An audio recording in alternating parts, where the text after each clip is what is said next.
اے وطن پیارے وطن پاک وطن پاک وطن اے میرے پیارے وطن۔ بسم اللہ الرحمن الرحیم۔ 23 مارچ بنیادی طور پر ایک ایسا دن ہے جو اس سے پہلے کی 200-250 سال کی تاریخ کا ایک الٹ تصور پیش کرتا ہے۔ 200-250 سال سے اس دنیا کو یہ سکھایا جا رہا تھا مختلف یونیورسٹیوں میں کہ قومیں جو ہیں رنگ، نسل، زبان اور علاقے سے بنتی ہیں، اور علاقے کو سب سے زیادہ اہمیت دی جاتی تھی۔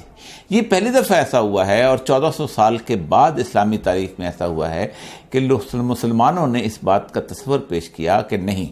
نہ ہمیں علاقے سے کوئی سروکار ہے، نہ ہمیں رنگ سے کوئی سروکار ہے، نہ ہمیں نسل سے کوئی سروکار ہے، ہمیں صرف اور صرف ایک چیز سے سروکار ہے، اور وہ ہے لا الہ الا اللہ محمد رسول اللہ۔ اور اس کی بنیادی وجہ یہ ہے کہ ایک ہی باپ دادا کی اولاد تھے،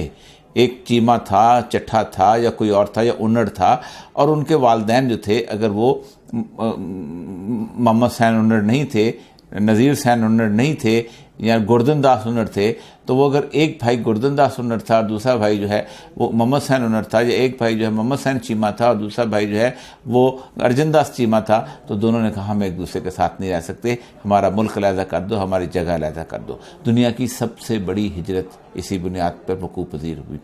ایک ایسی لائن کھینچی گئی جس لائن کے اوپر زمین نہیں، علاقہ نہیں، نسل نہیں، رنگ نہیں، زبان نہیں، بلکہ صرف اور صرف لا الہ الا اللہ لکھا گیا تھا۔ دنیا سے کہ 199 ممالک میں یہ واحد ملک ہے کہ جو تمام تر